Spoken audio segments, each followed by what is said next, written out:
కొంచెం త్వరగా రండి పెద్దనాన్న. నువ్వు నన్ను 18 మెట్లు ఎక్కించడానికి తీసుకొచ్చావారా? 18 ఏం కాదులే, ఇంకా ఎక్కువే ఉన్నాయి. అది నాకు తెలుసు. నేనేదో ఎగ్జాంపుల్ గా చెప్పాను. ఎక్కడ్రా చోటు? ఇంకొంచెం పైకి వెళ్ళాలే, రండి. ఎక్కినట్టే. రే, చిన్న వయసులోనే నన్ను శబరిమల వెళ్ళమంటే వెళ్ళలేదు. నేను ఇదంతా ఎక్కాలారా? ఇంకొంచెం వెళ్తా చాలే. పైకి వెళ్తే ఎవ్వరికి తెలియము. రా వెళ్దాం. ఓరి దేవుడా, వీడు నన్ను ఏ సమస్యల్లో ఇరికించడు కదా. మీరేం చెప్పారు పెద్దనాన్న? అయ్యో బంగారం, ఏమీ లేదు, పద పద. అమ్మా, నాకు పెద్ద అయిన తర్వాత మీలాగే అవ్వాలని నాకు ఆశ ఉంది తెలుసా. మీ హైట్ వెయిట్ నాకు అన్నీ కావాలి. ఎవ్వరు వచ్చినా కొట్టి పంపించేయాలి. దానికి హైట్ వెయిట్ తో పాటు ఇంకోటి కూడా కావాలి, ధైర్యం. నాకు మీ అంత హైట్ వెయిట్ దొరికితే చాలు. అయితే నా బుద్ధి? అదేం అక్కర్లేదులే, మీకు అంత బుద్ధి ఏం లేదులే. రండి.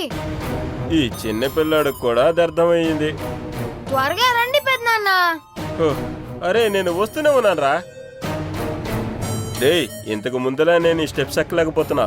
మోకాళ్ళలో క్లచ్ పనిచేయడం. రండి. అరే, కొంచెం పట్టుకోరా.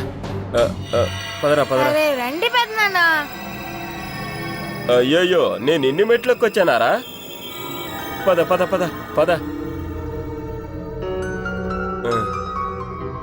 త్వరగా రండి పెద్దనాన్న, వచ్చేసాం. త్వరగా రండి, వచ్చేసాంలే. ఇక పైన నా వల్ల కాదురా. త్వరగా రమ్మని చెప్పానా? మీకు కొవ్వు తప్ప ఏమీ లేదు పెద్దనాన్న. అసలు మీరు ఎందుకని ఇలా ఉన్నారు? ఈ ఒంటితోనే నేను బ్రతుకుతున్నారా? సర్లే, త్వరగా రండి. ఇంకెక్కడుందిరా స్థలం? ఇదిగో దీని లోపలికే. ఇదే నేను చెప్పిన చోటు. ప్రశాంతంగా ఉంది. రండి పెద్దనాన్న. రండి పెద్దనాన్న. ఎలా ఉంది ఈ చోటు? ఇది సూపర్ గా ఉందిరా. ఎవ్వరి గొడవ లేకుండా మందు కొట్టడానికి మంచి ప్లేస్. ఎప్పుడైనా అమ్మతో పెద్ద గొడవ అయితే ఇక్కడికి వచ్చి దాక్కుంటాను. ఇది నువ్వెలా కనిపెట్టగలిగావురా? ఇది తెరవచ్చా? సూపర్. ఇలాంటి ప్లేస్ లో ఒక ఇల్లుందని బయట నుంచి చూస్తే ఎవ్వరికి తెలియనే తెలీదు. మీకు దాక్కోడానికి ఈ చోటు సరిపోతుందా? చాలురా. మీ నాన్నొస్తాడనే చూస్తూ ఉన్నాను. నువ్వెప్పుడు పెద్దడు అయ్యి నాకు ఖర్చులకు డబ్బులు ఇస్తావు. అది తలుచుకుంటేనే నాకు బాధగా ఉంది. నాకు నచ్చని ఒక వ్యక్తిని ఇక్కడికి వచ్చి కట్టేస్తే? రే, ఎలా చూడు, నేను నీకు చాలా విషయాలు చెప్తాను. అవి నేనెప్పటికీ చేయలేకపోయిన కొన్ని పనులవి. అవి విను. నువ్వు పాలు తాగకుండా కొటేషన్ల పనులకు మాత్రం వెళ్ళకు. రారా వెళ్దాం. మళ్ళీ ఆ మెట్లు దిగెళ్ళాలంటేనే నాకు భయంగా ఉంది. నువ్వు నన్ను ఎత్తుకెళ్తావరా? మాట్లాడకుండా వస్తారా లేదా? అబ్బో, నువ్వెందుకురా భయపెడుతున్నావు? తెచ్చి చూపించింది మొత్తం వేస్టేనా? ఒప్పుకుంటాను, నువ్వు గొప్పడురా. రే, ఇది మూసేయాలా?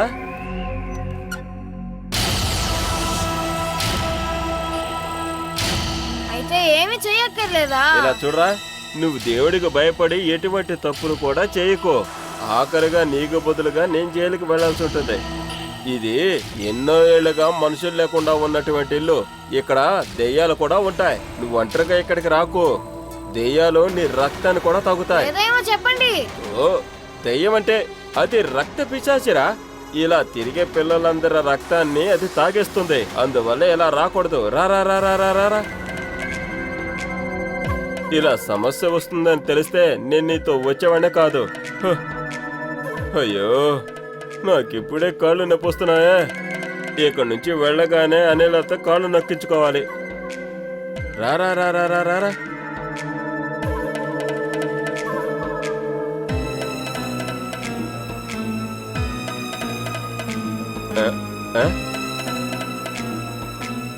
ఏమైందిరా? నువ్వు పైకెక్కినప్పుడు ఉన్న హుషారా ఇప్పుడు లేదే. నీకు ఆ స్థలం బాగా నచ్చింది కదా. ఇలా చూడు, నువ్వు ఈ చోటుకి ఒంటరిగా ఇప్పుడు రాకు. మొత్తానికి ఏదో సమస్య ఉంది. రక్తపిచాచి పట్టుకుంటే నిన్న స్టెప్స్ మీదుగా లాక్కొని ఇక్కడికి వస్తుంది. ఈ చెరువులో పడేస్తుంది. ఇంకా ఉంది. రక్త పిశాచులు చిన్నపిల్లని వశపరుచుకొని ఈ చెరువు దగ్గరికి తీసుకొచ్చి ఆ తర్వాత ఇలా పట్టుకొని తిప్పి తిప్పి తిప్పి తిప్పి ఈ చెరువులో పడేస్తుంది. దీని లోపలెళ్ళి పడ్డావంటే ఆ తర్వాత నువ్వు లెగవలేవు. ఆ తర్వాత నీ జీవితం అయిపోతుంది. ఈ స్థలాన్ని చూస్తే నాకే భయం వేస్తుంది. రా త్వరగా వెళ్దాం.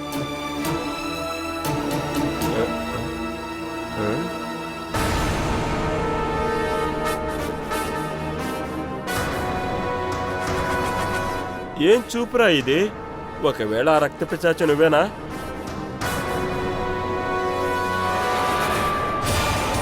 నేనైతే వెళ్తున్నా, నువ్వు వస్తేరా.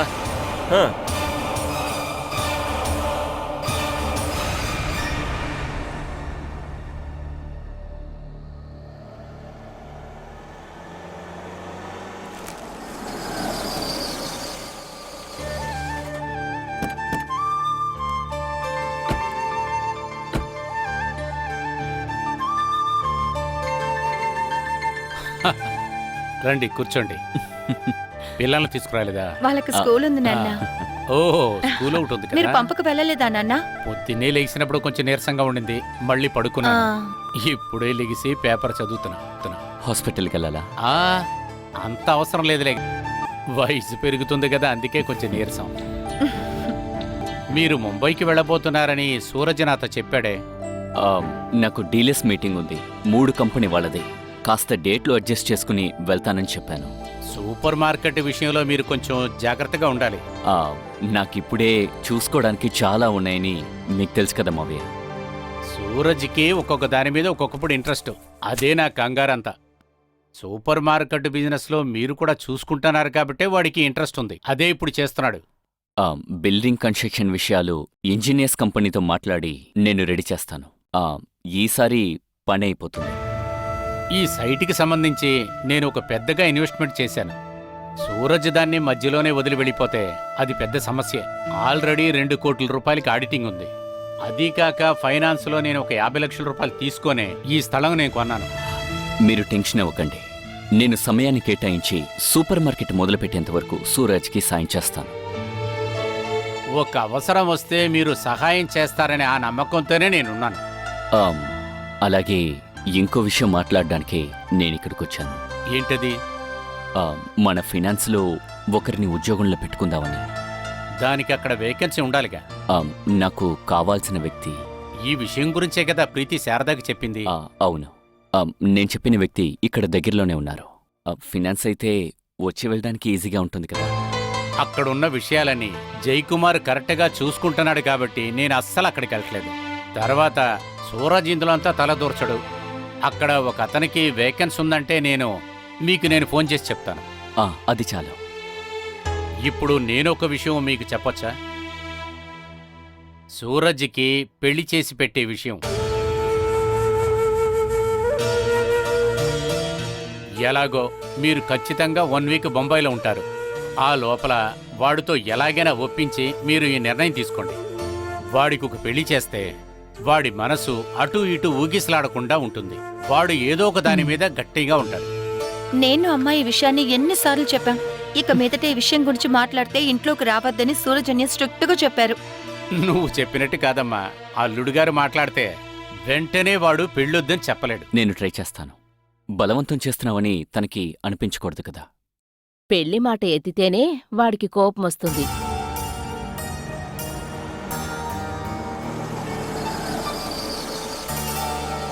వాడే అయ్యుంటాడు.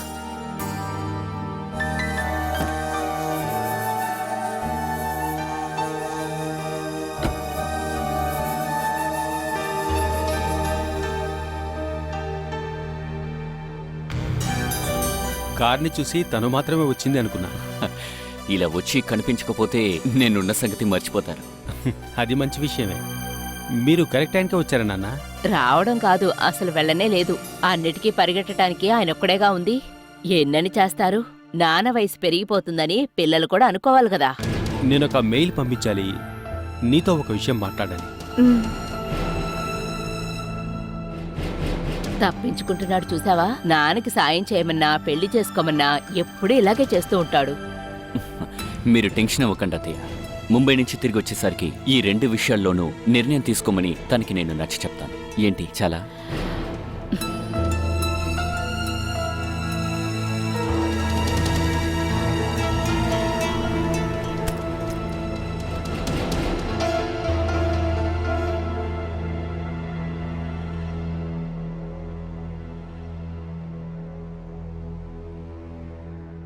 ఏదో మాట్లాడాలని చెప్పావు. డాక్టర్ ఫోన్ చేశారు. 12వ తేదీ కళ్యాణిని తీసుకుని అక్కడికి వెళ్ళాలట. ఆ రోజు ఒక సైకాలజీ స్పెషలిస్ట్ వస్తారట. తన్ని తీసుకువెళ్ళడం గురించి తలుచుకున్నా.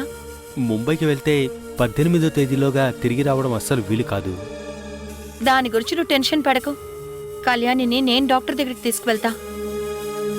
నేను రాకపోతే తను వస్తుందా అనేదే డౌట్. అదంతా నేను చూసుకుంటాను. దానికి ఐడియాస్ నా దగ్గరున్నాయి. తన టీచర్ అమ్మ. మనం చెప్పే విషయం తను వినకపోయినా టీచర్ గారు చెప్తే వింటుంది. కళ్యాణి నాతో రాను చెప్తే నేను టీచర్ గారిని తీసుకువెళ్తాను. అదేం వద్దు. కళ్యాణికి మనం ఇలాంటి ట్రీట్మెంట్ ఇస్తున్నామని తెలిస్తే దాన్ని వేరే విధంగా తీసుకుంటారు. టీచర్కి తెలుస్తుంది, కళ్యాణికి కూడా కష్టంగా ఉంటుంది. కళ్యాణి గురించి ఫుల్ డీటెయిల్స్ తనకి తెలుసు. కౌన్సిలింగ్కి తీసుకువెళ్లే విషయం కూడా తెలుసు. కళ్యాణి కంటే ఎక్కువ మొండితనం పట్టేది టీచర్ కొడుకు. నేను కళ్యాణి ట్రీట్మెంట్ గురించి చెప్పినప్పుడు వాణ్ణి కూడా తీసుకువెళ్లాలనే తను అనుకుంది. ఈ విషయాలన్నీ టీచర్కి తెలిస్తే సమస్య లేదు. ఈ ప్రాబ్లం చేస్తుంది ఈ చిన్నవాడా? మీరు వెళ్ళినప్పుడు 2 పిల్లల్ని చూశారు కదా, అందులో చిన్నవాడు. వాడి వల్ల కళ్యాణికి సమస్య లేదుగా. వాళ్ళ మధ్య ఏ సమస్య రాకుండా టీచర్ చూసుకుంటుంది. కళ్యాణి దగ్గర డాక్టర్ని కలుస్తున్నామన్న విషయం ఇప్పుడు చెప్పొద్దు. ఊరికే ఒక ఔటింగ్ వెళ్తున్నామని మాత్రం చెప్పు. అదంతా నేను చూసుకుంటాను. నువ్వు కంఫర్టబుల్గా వెళ్ళిరా అన్నయ్య.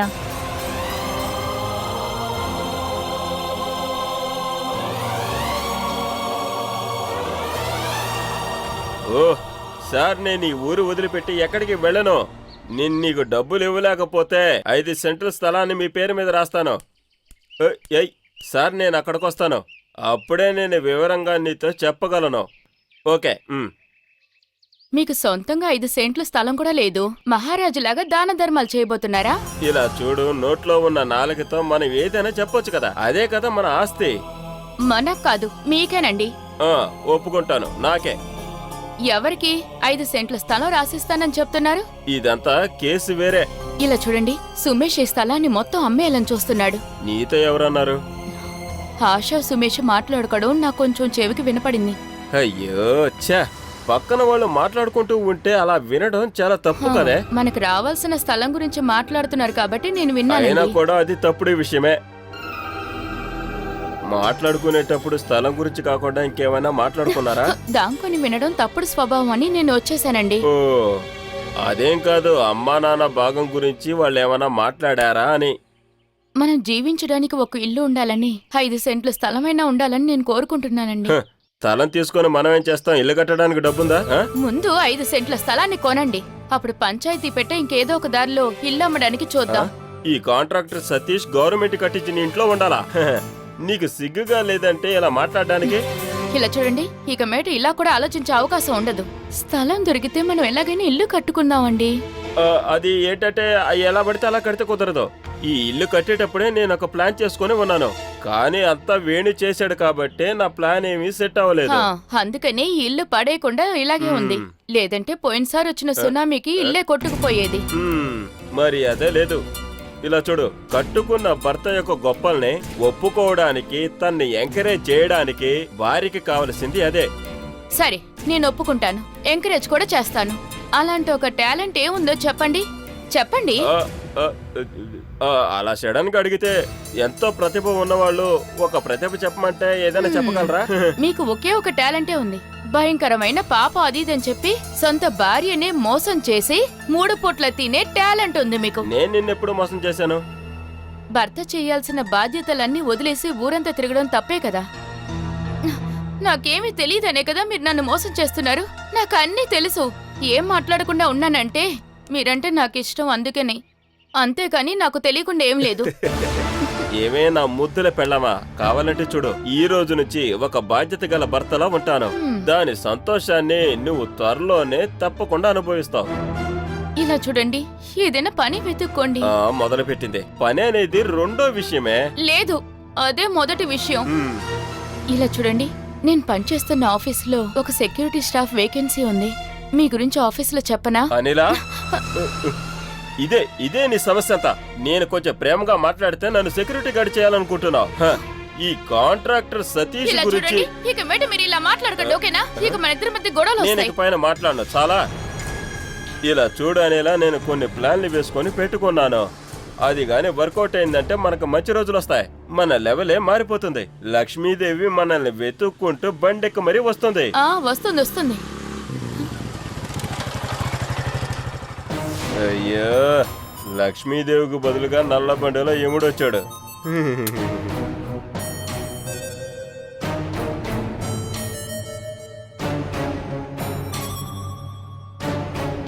వీడంటే కవర్తో వస్తున్నాడు. తను మనకి చాలా పెద్ద దెబ్బ వేసింది. ఎవరు? అదే ఆ బాల.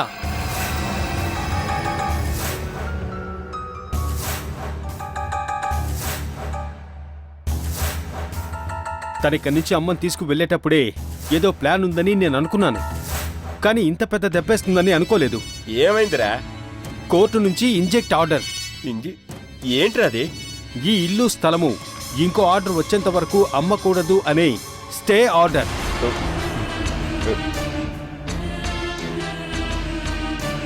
అది నా చేతికి దొరికిందంటే దాన్ని చంపేస్తాను. దానికి ఉందిలే.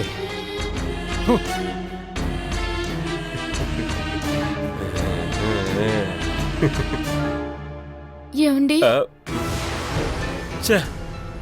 అయినా కూడా తని ఎలా ఎందుకు చేసింది? నువ్వురా, వాడి తర్వాత ప్లాన్ ఏంటో మనం చూద్దారా. రా రా రా.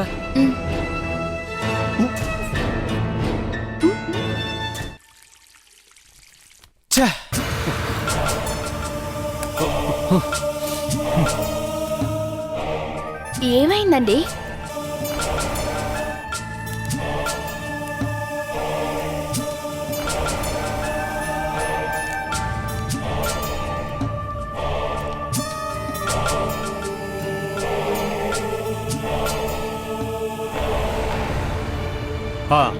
అమ్మని యూజ్ చేసి తను కావాలని చేసింది. ఇప్పుడు ఏం చేయాలి? ఇప్పుడేం చేస్తాం, తర్వాత ఏం చేయాలో ఆలోచించాలి కదరా. చదువు జ్ఞాపక శక్తి లేని అమ్మను ఉపయోగించుకుని తన ఆస్తిని రాయించుకున్నామని. ఇద్దరిని ఒక చోట ఉంచకూడదు. ఆ అమ్మకి బుద్ధి జ్ఞానం లేదని ఇప్పుడు కోర్టు వరకు తెలిసింది.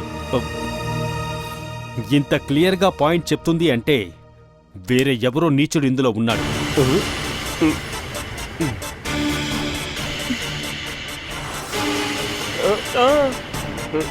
బాలాకి ఇలా చేస్తాననుకోవటం లేదు. లేకపోతే అమ్మని ఎందుకు తీసుకెళ్ళింది? ఏది ఏమైనా అమ్మ సైన్ చేయకుండా కంప్లైంట్ చేయడం వీలు కాదుగా. బాలా చెప్పకుండా అమ్మ ఆ పని చేయదు.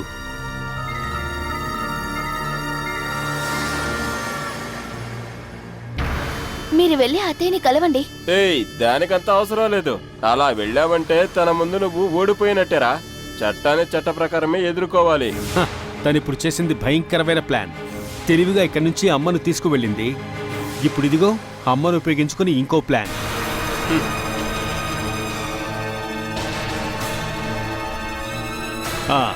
ఇప్పుడు మనకు రెండే దారులు ఉన్నాయి. అదెప్పుడు అదే కదా, ఒకటి సింహద్వారం, ఒకటి దొడ్డిదారం. ఆ దారిలో వెళ్ళడం వల్ల ప్రయోజనం లేదు. అడ్డదారిలోనే వెళ్ళాలి. కరిచిన పాముతోనే విషాన్ని కక్కించే ట్రీట్మెంట్.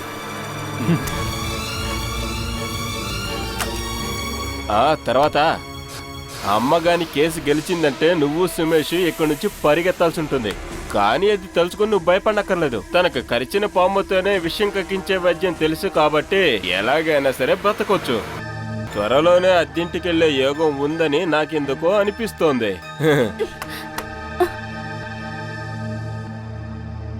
తోకకు నిప్పట్టుకుంటే పరిగెత్తినట్టు పరిగెత్తారు చూడు, ఇదే నా చిన్న ఆట.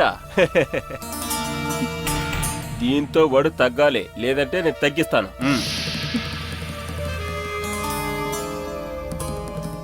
పాపం అమ్మ. అమ్మకి ఇదేమన్నా తెలుసా? అమ్మా దేవి, నువ్వే నాకు శరణం.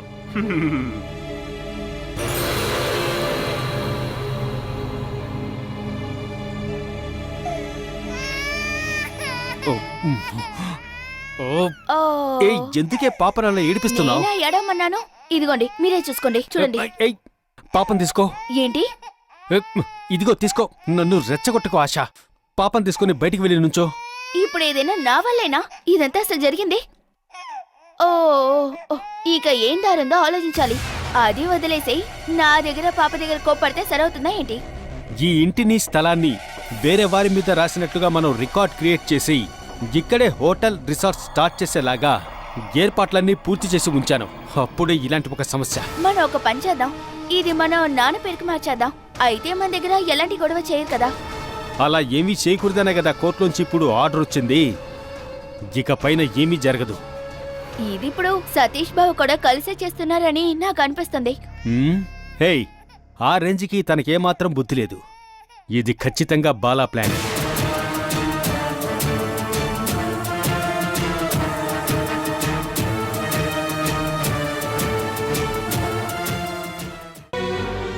బాలా, అతనేం చెప్పి వెళ్తున్నాడమ్మా? ఎప్పుడు చెప్పేదే, ఇల్లు ఖాళీ చేయాలట. 2 నెలలు అద్దె డబ్బులు ఇవ్వాలి. అది ఇచ్చేసామంటే 1 నెల రోజులు మనల్ని ఇబ్బంది పెట్టడు. నా మాట విను. హాయిగా మనకి ఇల్లుండగా మనకెందుకమ్మా అద్దెల్లు? నువ్వు నాతో పాటు వచ్చేయి, మన ఇంటికి వెళ్ళిపోదాం. అక్కడ నాకే హక్కు లేదనేగా పంపించేశారు. అది ఆ రోజమ్మా. అప్పట్లో నేను నీ మీద కోపంగా ఉన్నాను. అనాథలా నేను అక్కడ చావు బతుకుల్లో పడి ఉన్నప్పుడు మళ్ళీ నన్ను బ్రతికించింది నువ్వే తల్లి. నువ్విక మన ఇంట్లోనే ఉండాలని నిర్ణయించుకో, అక్కడికి వెళ్ళిపోదాం. మీకిక్కడ ఏమైనా లోటుంటే మాత్రం చెప్పండి అత్తయ్య. ఇక ఆ ఊరు వెళ్లే పరిస్థితి రాకూడదు అనేదే రోజు నా ప్రార్థన. అలా వెళ్లాల్సిన పరిస్థితి వస్తే అది ఆ ఇల్లు నా పేరు మీద ఉంటేనే నేను వస్తాను.